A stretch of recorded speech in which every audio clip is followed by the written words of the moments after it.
viene de las raíces tánatos y logos, ¿ok? Tánatos es dios de la muerte en la mitología griega, y logos, como todos ustedes conocen, es el estudio, tratado, discurso, sentido, la ciencia que se encarga de encontrar el sentido, ¿ok? Es al proceso de la muerte y de las pérdidas, ¿ok? Entonces, tanatología es el proceso de la muerte y de las pérdidas, ¿no? Eso es tanatología, y mucho vamos a tener pérdidas, incluso todos los días tenemos pérdidas, ¿ok? Los egipcios creían que las personas se componían de materia y espíritu. Esto fue en el 2683 a.C., ¿sí? En la época medieval, las religiosas eran quienes trataban a los enfermos graves, ¿sí? Porque acuérdense que siempre ha habido plagas, ¿no? Entonces, ¿quiénes se encargaban de estas personas? Las religiosas. En el siglo XVI se forman los primeros hospicios.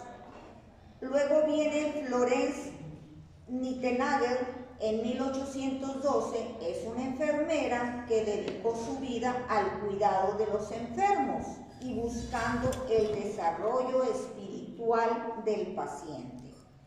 En 1908, Mechinkau utiliza el vocablo de tanatología. Es la primera vez que se oye la palabra tanatología, y recibe el Premio Nobel de Medicina, ¿sí?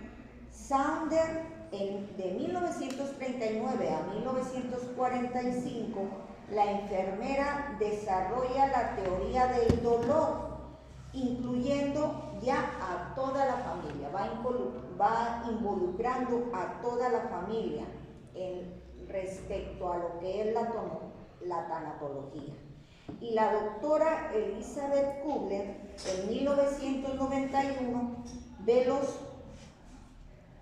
fenómenos psicológicos que acompañan a los enfermos en fase terminal durante el proceso de la muerte, dando definición más moderna del significado de tanatología como hoy la conocemos, que eso es lo que ustedes van a ver, la cuestión psicológica, ¿sí? Y ya ustedes van a decidir si se deciden por esa rama de la tanatología dentro de su carrera que están estudiando psicología, ¿ok? ¿Sí?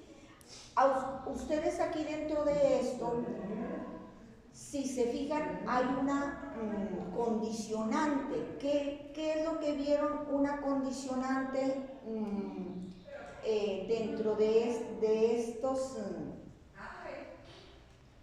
aspectos que yo les mencioné.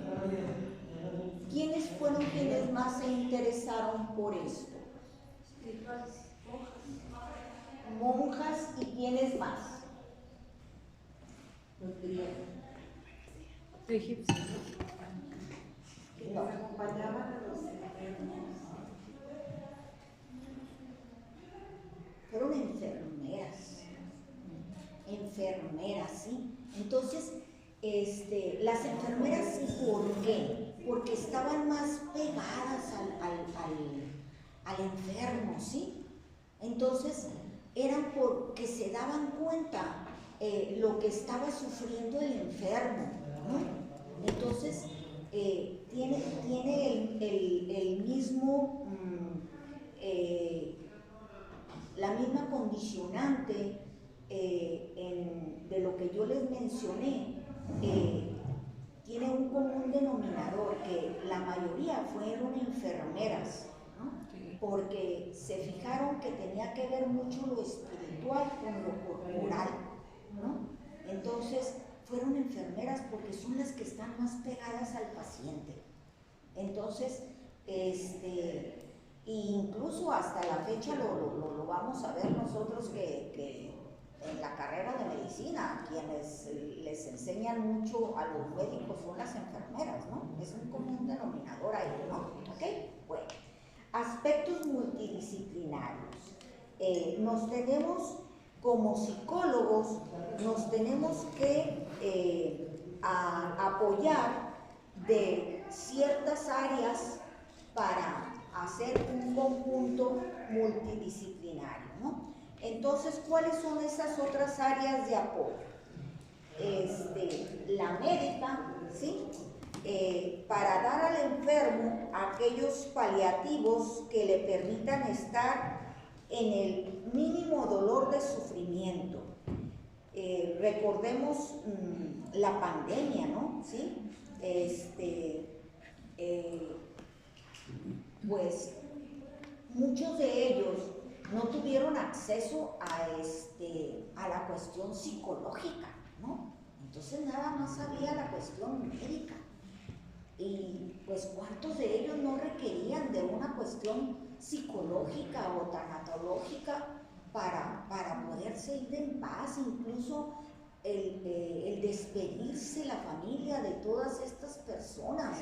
Y pues no tuvieron acceso a eso, ¿no? Entonces, pues qué tristeza, sinceramente, ¿no? Entonces, pero ahorita que ya no tenemos nosotros una pandemia, entonces, como psicólogos, como ustedes como orientadores familiares, sí pueden seguir haciendo esa labor de acercarse y hacer una labor tanatológica para darle un buen auxilio tanatológico a una persona que va a fallecer y sobre todo a los familiares, ¿no? Sobre todo a ellos, ¿no? Cuando deciden por la eutanasia, que nosotros pues no podemos juzgar eso, ¿no? Pues ya será decisión de cada quien, ¿no? Si deciden por la eutanasia, ¿ok? La tanatología, pues eso ahí, que es otra de las áreas, ¿no? Esa sí nos pertenece totalmente a nosotros, ¿no? Que es la parte psicológica, ¿no? Ayudar al enfermo que se va en el aspecto emocional y en el apoyo psicológico y emocional, ¿no? Para los familiares, al buen y sano desprendimiento del familiar que se va, ¿no?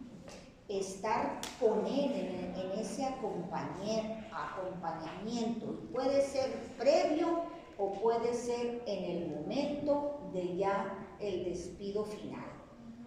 Ese nos corresponde a nosotros. Otro aspecto multidisciplinario es el legal, y en eso también, si nosotros estamos acompañándolos psicológicamente, nosotros podemos, el legal, podemos ayudar al enfermo para decirle y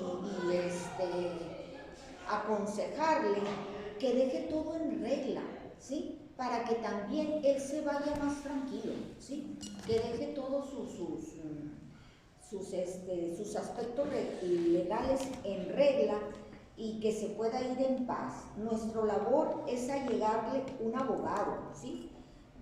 Para sus cuestiones legales y éticas, y sobre todo una persona que ya está en un momento de que se va despidiendo de esta vida. Eso le mortifica mucho cómo va a dejar sus cuestiones. Entonces, si nosotros le aconsejamos que ya deje todas sus cuestiones legales como debe de ser, lo podemos ayudar a que se vaya más tranquilo, muchísimo más tranquilo, ¿no? Y incluso a ellos les cuesta eso, y algunos quisieran dejar, por decirlo así, que el problema se quede ahí para ellos, ¿no? Entonces no, vámosle aconsejando que deje las cosas en paz para que no les deje ese problema a sus descendientes, ¿no? Y la cuestión espiritual, ¿sí? No solamente el aspecto religioso, sino en quien crea, ¿no? No le vamos a forzar a un sacerdote, sino quien crea, ¿no? Hasta hacerle ver el sentido de la vida. ¿Por qué estoy acá? ¿Sí? Este sufrimiento emocional y el cual está cursando, ¿qué sentido tiene, no?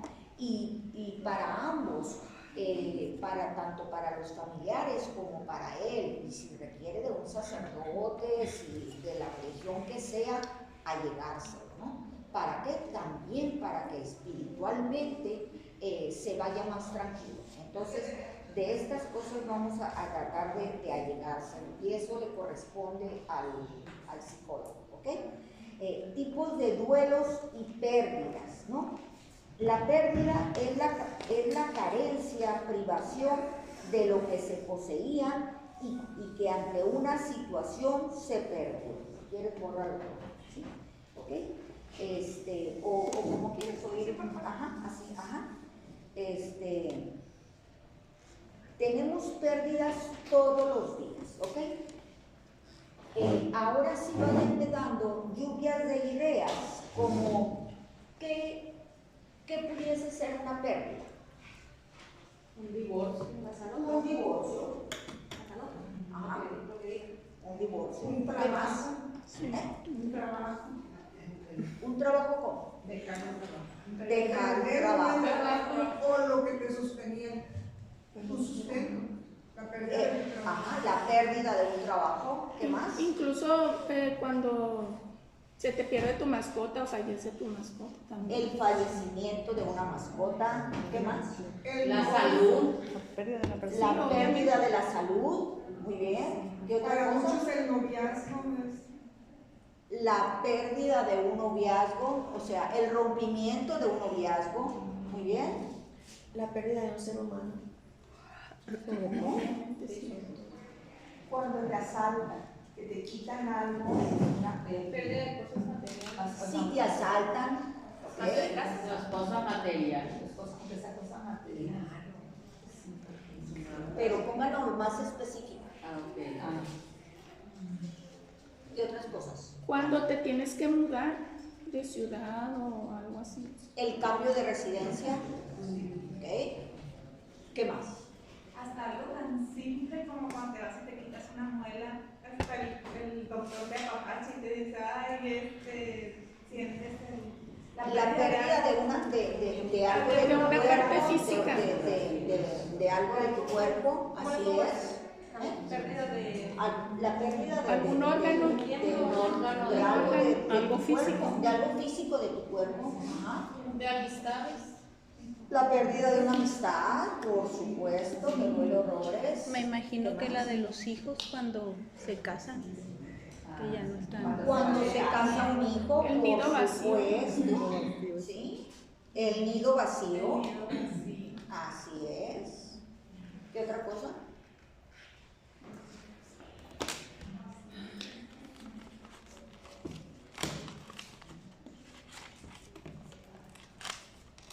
Ya, se les acabaron los días. Una enfermedad. Más comunes. Pues la La salud. pérdida de la salud, la depresión. Ajá.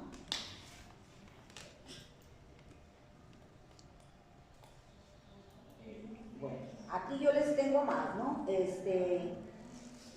La pérdida de la carencia, de la privación, no, perdón, el cambio de colegio para los niños, les duele mucho, ¿sí? La separación de los padres para los niños es uno de los duelos más grandes, ¿sí? Un nuevo domicilio, como decía Jackie, ¿sí? O sea, el cambio de residencia, la muerte de una mascota, como decía ellos. Una de las cosas que yo aconsejo mucho es que tengan mascotas, ¿sí? Porque los niños experimentan mucho con una mascota. Mira, experimentan la cuestión de cómo se aparean, aprenden la responsabilidad de cómo cuidar a una mascota, se hacen más responsables. Y sobre todo, si esa es la primera pérdida que tienen los niños, van aprendiendo a cómo tener pérdidas. Entonces yo siempre aconsejo que tengan una mascota, porque, como les decía antes, siempre va a haber pérdidas, siempre. Entonces, y la mascota es una parte de la familia. Entonces, que aprendan a tener, que ustedes proporcionenle una mascota, porque duele mucho perder a una mascota, ¿no? Pero no se va a comparar a perder a una abuela, a un abuelo, a un tío. Entonces, vayámoslos entrenando, por decirlo así, se oye muy feo, pero vayámoslos entrenando como una mascota en las pérdidas, ¿no? Yo por eso siempre aconsejo que les den una mascota, ¿no? La pérdida de la tranquilidad, Lupita, cuando te amenazan que un secuestro es horroroso, eso. Un secuestro, o sea, sí, el sustraerte de tu familia, sí, un secuestro, por supuesto, es traumatizante tanto para el secuestrado como para los familiares, sí, es tremendo eso, ¿no? Ajá, fíjese una pérdida, ¿sí? El paso de la niñez a la pubertad. La adolescencia. O sea, ¿no? ¿Por qué? Porque eran niños y a las niñas les da mucha pena que les empiecen a salir las boobies y a los niños la voz ronca. Eso, para ellos es un conflicto tremendo, ¿no? Entonces, eso es cierto trauma que pasa, ¿sí? Conozco una niña que dice, que me dice, a mí si me empiezan a salir las boobies, yo me las voy a cortar. O sea, no quiere para nada, ¿no? Entonces, pues porque ve a otras niñas y eso, no, yo no quiero que me pase eso, ¿no? Entonces, cosas así que para ellos. Conozco a otro niño, ¿no? Otro niño que va a terapia, entonces que le empiezo a hacer preguntas y me empieza a escribir. ¿Por qué escribes? Y me dice, no me gusta mi voz. Escribe porque está en esa transición de su voz, pues, le está ¿no? cambiando. Entonces le está cambiando la voz. Entonces para ellos es un trauma esa transición, ¿no? Entonces es muy pesado para ellos. Y desgraciadamente me choca que la gente se ría. ¡Y ya le está cambiando la voz! ¡Y ya le está saliendo las boobies! ¡Oh! A mí me manda eso. Déjenlos en paz, hombre. Es algo totalmente natural y no se burlen de ellos. Y de por sí para ellos es un trauma y aparte tú se lo haces más evidente, no se vale. No, está bien chiquito, Lupita, empieza el bigotito. Bigote Sí, chocomilero. bigote Chocomilero, todo un escándalo. Y otros que son súper precoces y que están encantados porque les sale el bigote, ¿no? O las niñas que están súper encantadas porque también les salen las boobies. Hay de todo, pero pues no sabemos. Entonces, por el no saber, no hay que hacer ningún comentario, ¿no? ¿Ok? Bueno, entonces, de la adolescencia a la edad adulta, ¿por qué creen que eso es un duelo? Porque es la pérdida de la infancia, de la niñez. No, de la adolescencia a la edad adulta. ¿Por qué creen que es un duelo? A muchos no les gusta ser adulto por la responsabilidad. Por la responsabilidad, porque ya saben que viene la responsabilidad. Así es, ¿ok? ¿Sí? Ser madre. ¿Por qué creen? También por eso, porque implica mucha responsabilidad. Implica mucha Pierdes responsabilidad. mucha libertad, por decirlo de alguna manera. Saben que mucho de eso de ahí viene la depresión postparto. De ahí viene mucho la depresión postparto, ¿sí? Por la cuestión de que tú estás deseosa de un bebé, ¿ok? Pero resulta que te llega el bebé y dices, ¿y ahora qué hago? Lo habías deseado conscientemente, mas no inconscientemente. ¿Sí? Y ahí viene la depresión postparto. ¿Sí? Entonces, quiere decir que inconscientemente no estabas preparada para ese bebé. ¿Sí? Qué duro, ¿verdad? La muerte de un ser querido, como había dicho Mirna, ¿sí?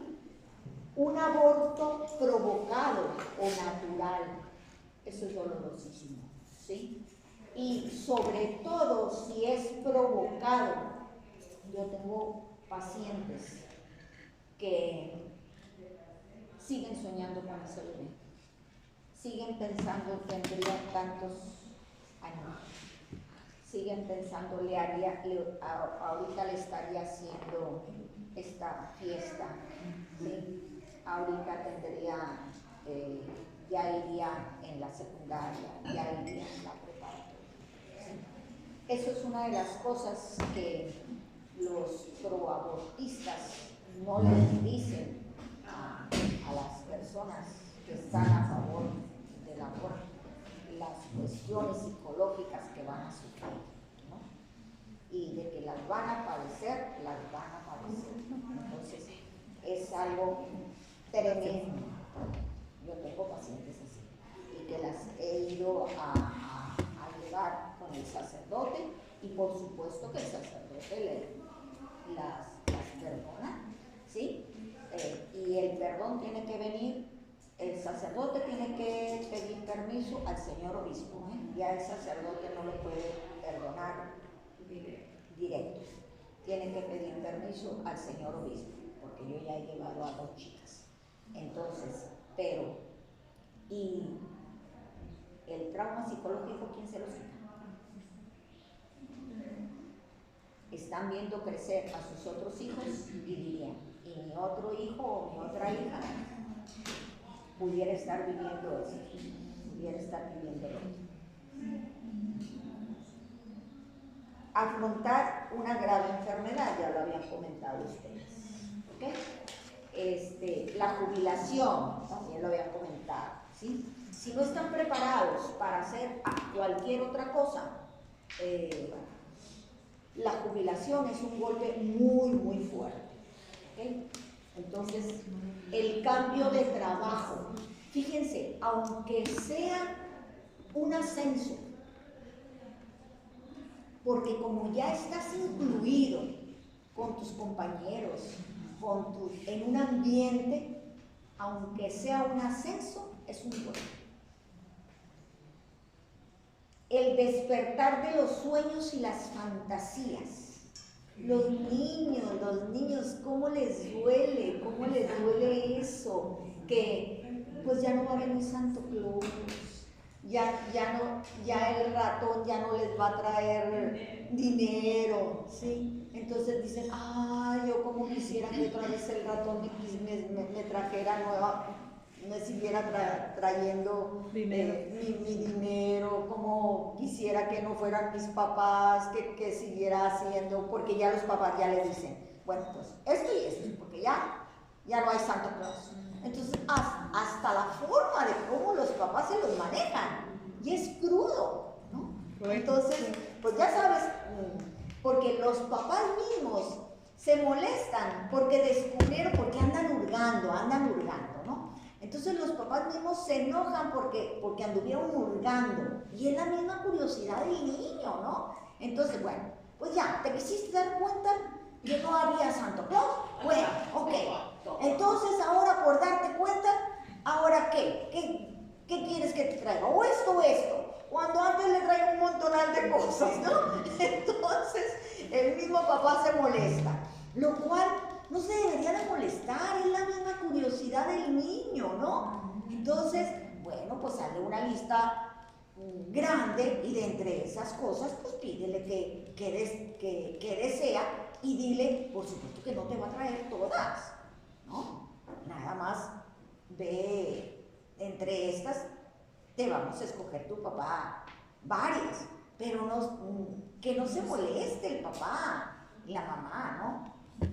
La curiosidad natural del niño de siempre andar hurgando y andar viendo qué pasa, ¿no? Ahí están esperando a las 2, 3 de la mañana a ver si viene Santo Claus o los Reyes Magos. Curiosidad normal, ¿ok? La ruptura del primer amor, alguien lo había dicho por allá. Claro, ¿no? Y nosotros lo minimizamos porque decimos, ay, si le falta por tener un montón. Pero en ese momento para ellos es terrible, es tremendo, ¿no? Entonces a ellos se les está desgarrando su corazón, ¿no? Entonces hay que entenderlos, ¿no? Para ellos es sumamente importante, ¿no? La ruptura de una pareja tóxica, sobre todo si fue manipulador, si fue que lo hizo tener un apego enorme, es un duelo tremendo. ¿Okay? La pérdida de un celular por el contenido del celular, no en sí el celular. Eso a mí me ha dolido mucho, ¿eh? A mí me ha dolido mucho. Yo he tenido ruegos por eso, ¿sí? Por el contenido del celular. ¿Okay? Bueno, eso está entre las pérdidas, ¿ok? Ahora, ¿cómo afectan las pérdidas? ¿Sí? Depende. ¿Mande? Perdón, quise tomar foto, disculpe el internet.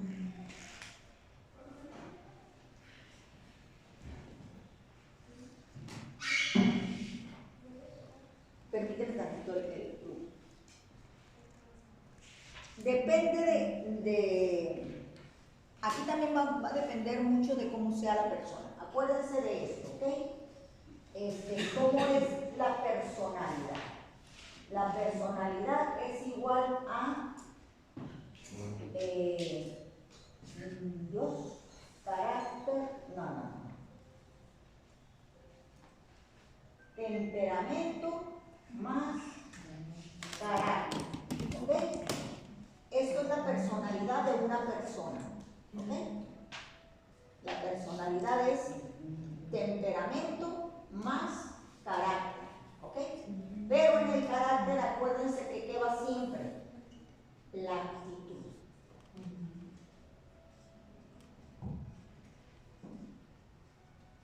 Entonces, ¿por qué va a ser diferente siempre cómo afectan las pérdidas? Porque siempre va a ir implícito cómo sea la personalidad de la persona. ¿Ok? Y dependiendo, el temperamento es heredado. Esto nos viene heredado. Pero el carácter no nos viene heredado. El carácter se va a ir modificando con las experiencias que nosotros vayamos teniendo y con la actitud que nosotros vayamos poniéndole a esas experiencias. ¿Ok? Entonces, por eso va a depender mucho de, dicen, ay, pues ella que salió muy rápido de ese duelo, ¿sí? Pues es que dependió de su personalidad. Y ella, ay, cómo se tardó horrores en ese duelo. Dependió de su personalidad. ¿Sí? ¿Okay? Y aquí, acuérdense que esto va a ser sumamente importante. Sumamente importante. ¿Ok? Entonces, eso es Temperamento más carácter. temperamento más carácter. Y en el carácter, Y hay dentro del carácter la actitud. la mueve la actitud. O sea, lo mueve las experiencias, en el carácter lo mueve las experiencias que tú hayas vivido, ¿ok? Y en las experiencias, ¿qué lo va a mover? La actitud. ¿Ok? ¿Cómo tomes? O sea, ¿cómo veas el vaso? ¿Medio vacío o medio lleno? Sí, hay quienes son optimistas. Exactamente, así es. ¿Ok? Bueno, entonces, ¿cómo afectan las pérdidas?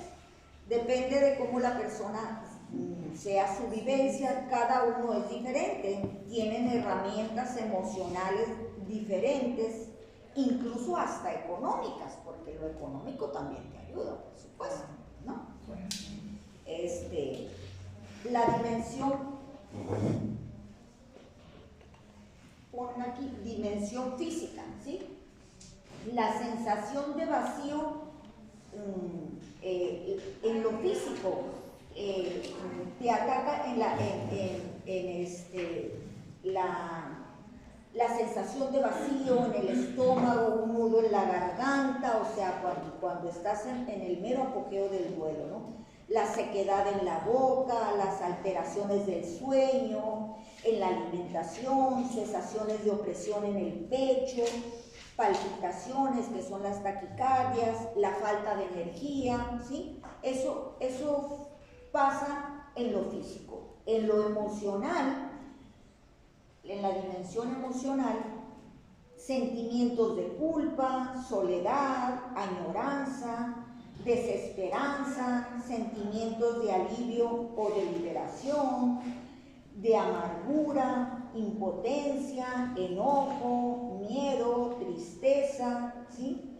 Esto de sentimientos de alivio o de liberación va a ser si el paciente, la persona que murió pasó por una larga enfermedad, ¿no? Pues entonces de alguna manera hay liberación porque ya toda la familia quería que ella muriera porque estaba sufriendo, ¿ok? ¿Sí? Pero aún así, el sentir eso te lleva a sentir también culpa, porque dicen, híjole, yo ya quería que se muriera, y eso de alguna manera también te lleva a sentir culpa, ¿ok? Bueno, la dimensión cognitiva, dificultad para concentrarte, falta de interés por las cosas, confusión, entre otras, hacia el futuro, te sientes insuficiente, ¿sí? En la dimensión conductual, ¿sí? Aislamiento social, hiperactividad, retraimiento, aumento en el consumo del tabaco, del alcohol, saturación de trabajo, drogas más fuertes, doparte, o sea, querer pasártelo dormido, ¿no? O sea, bloquearte.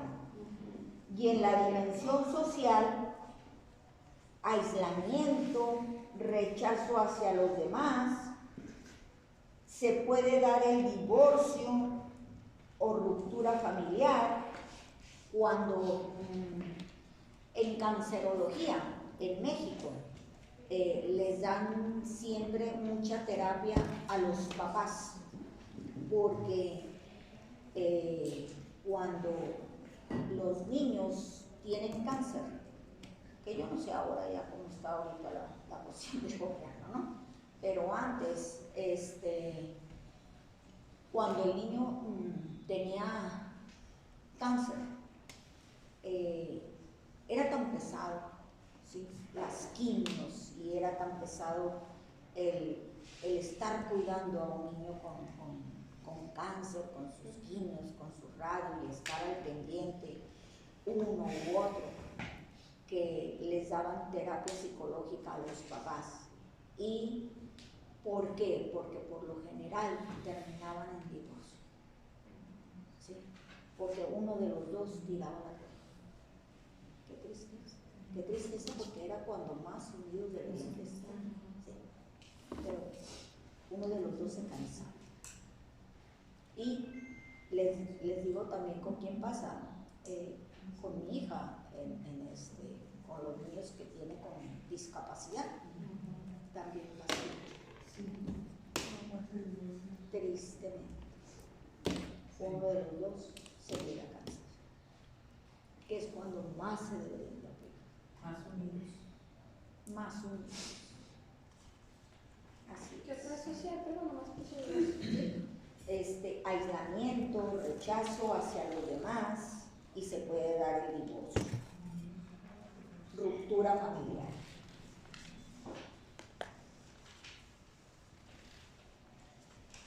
Y en la dimensión espiritual, ahora vamos a la dimensión espiritual, ¿sí?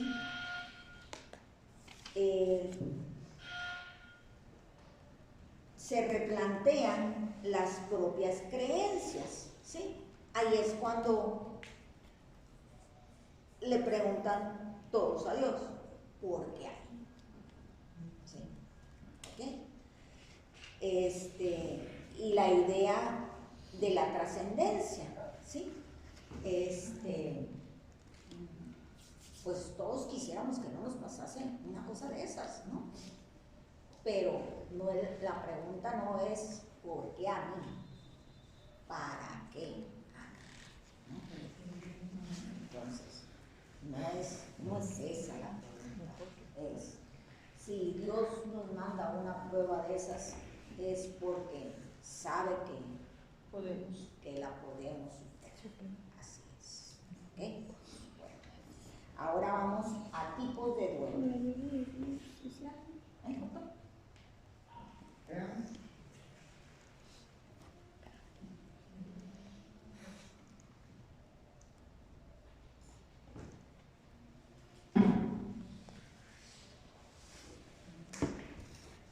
Tipos de duelos. No existe un único tipo de duelo y además este puede tener características diferentes y es según cada persona y sus circunstancias. Volvemos a lo mismo, cada persona es única y repetible. ¿Ok? Entonces, está el duelo anticipado. Empezamos con el duelo anticipado. Aquel que se da antes de que la muerte haya ocurrido. Antes de que se da la muerte, se le dan los cuidados paliativos tanto al enfermo como a la familia. O sea, ya saben que una persona tiene tal enfermedad, ¿sí? Entonces, que lo más probable es que vaya a morir y se le da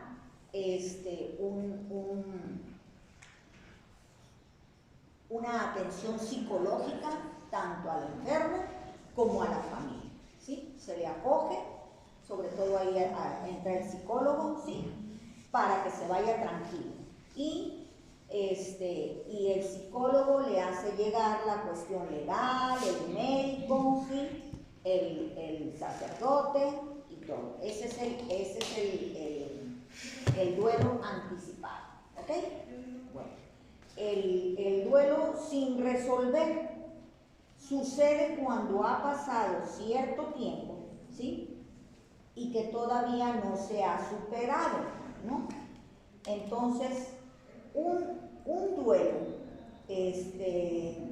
no superado y que todavía sigue a flor de piel y que ya ha pasado más de 18 o 24 meses, se puede volver crónico, ¿no? Entonces, no es normal. ¿Ok? Entonces, por una mascota o por un noviazgo corto, lo más que se debería de durar son 3 meses. ¿Ok? ¿Se acuerdan que yo les platiqué de cuando murió mi perro, ¿sí? El niño, que pues yo lo mandé a incinerar y por un mes lo tuvo el veterinario, ¿no? Entonces, y no quería ir por la urna, hasta que me dijo el doctor, Lupita, si no vienes por la urna, yo voy a tirar las cenizas del niño allá afuera en mi arma. Entonces fue cuando me arranqué por las cenizas, porque dije, no, pues no pueden estar ahí. Y luego ya no sé si les platiqué que para colmos, la puse ahí, hay una columna en mi casa, que es su casa, ¿sí? Hay una columna y que arriba tengo una planta y a mitad de la columna hay así un cuadrito, ¿sí? Chiquito, pues ahí cabía perfectamente la urna, ¿no? A mitad de la escalera. Entonces, pues dije, perfecto, ahí está el niño, ¿no? Y ya, entonces, dice Jacide que le habló la chica que nos ayudaba a hacer el aseo, y dice, oiga Jacide, ¿qué cree que pasó? ¿Qué te pasó? Porque siempre le pasaban cosas. ¿Qué te pasó ahora? Dice, pues fíjese que barriendo y trapeando, dice, se me rompió una cosita que estaba llena de arena y todo se esparció. ¿En dónde estaba? Le digo, esa cosita. Pues a mitad de la escalera. Mi mamá te va a matar, le dijo, ¿no? Entonces, y le dice, ¿qué hago? ¿La tiro? No se te ocurra tirarla, le dice, recoge toda la arena esa, y era para llenar arena, recoge toda la arena esa, dice, y ponla en algún envase o algo, ¿no? Pues bueno, ya. Dije yo, pues qué bueno, ya que se hizo, ya dije, y ya en las jardineras, ya de ahí de la casa, pues ya esparcí las cenizas del niño, pero ay, yo tenía ganas de arrancarla a la mujer. Oye, el perro había durado 20 años.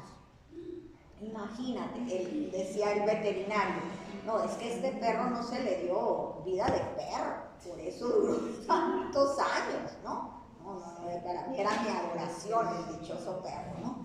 Entonces, por supuesto que sí lloré, yo creo que 2 meses sí me la pasé llorando por mi perro, claro que sí, ¿no? Entonces, aquí yo tomé, cuando yo me divorcié, yo tomé un curso de tanatología, ¿sí? Entonces, resulta que a la hora de que yo lo estoy tomando, yo debo haber tenido como unos 6, 7 años, lo tomé con Salvador Carrillo, descanse en paz, ¿sí? Entonces, resulta que me encuentro con personas que tenían 5, 6 años, 15 y 20 años en duelo no concluido, que ahora sé que es el duelo crónico, ¿sí? Bendito sea Dios que yo fui a ese taller de tanatología, porque cuando yo oía a esas personas llorando como si se acabasen de morir o de divorciar, de esas personas dije, no, estas personas sobreviven, no viven, eso no me va a pasar a mí. Y yo le tengo que dar turno a mi duelo, turno le tengo que dar, porque hasta su rictus era de tristeza y era de amor. Esto no me va a pasar a mí. Así que yo le doy muchas gracias a Dios de haber ido a ese taller. Y dicho y hecho, desde ahí me puse las pilas. Yo tengo que volver a ver. Aunque yo no voy a estar como estas personas. Para nada. Porque estas personas estaban sobreviviendo, no estaban viviendo. Y qué tristeza por ellas, ¿eh? Sinceramente, qué tristeza. Entonces, el duelo crónico, ¿sí? No remite con el paso del tiempo y puede durar durante años, ¿sí? con los desaparecidos de 10 a 15 años. Y es un duelo patológico. El duelo ausente, este es otro, ¿no? Es el individuo sigue evitando la realidad, pese a haber pasado mucho tiempo, probablemente poca relación con el sujeto que murió o mala relación, pero más que mala relación, evade, ¿sí? Evade, entonces se bloquea, ¿sí? Es lo que pasa con el duelo ausente. Y esto más adelante se ve, son cosas que pasan y que no le quiere dar profundidad al duelo, ¿no? Y prefiere dejarlas pasar y no profundizar en el duelo, lo bloquea. El duelo retardado suele aparecer en personas que controlan sus emociones en exceso y se muestran aparentemente fuertes en ese momento, porque son pilares y para no mostrarse débiles, ¿no? O sea, por lo general les pasa a los hombres, y si es el pilar de la familia, o incluso a mujeres, ¿no? Que son el pilar de la familia, entonces se quieren mostrar fuerte para que no la vean débil, ¿no? Porque lo vi en una chica también, ¿no? Que quedó como pilar de la familia, no se le dio una lágrima, ¿no? Porque se sentía el pilar, ya quedó como pilar de la familia, entonces para hacer fuerte a las demás. El duelo inhibido. Las limitaciones de las personalidades del individuo le impiden llorar o expresar el duelo. Culturalmente los hombres no lloran, no se dan el lujo de llorar en público, ¿sí? Entonces, estos lo inhiben totalmente, a lo mejor igual se desahogan en el baño o en otras partes, pero no lo externan públicamente, ¿no? Y el duelo desautorizado, cuando el entorno que lo rodea a la persona no acepta el duelo de esta, ¿sí? Ejemplo, cuando tuvieron una relación lésbica, cuando es la amante, cuando fue de un bebé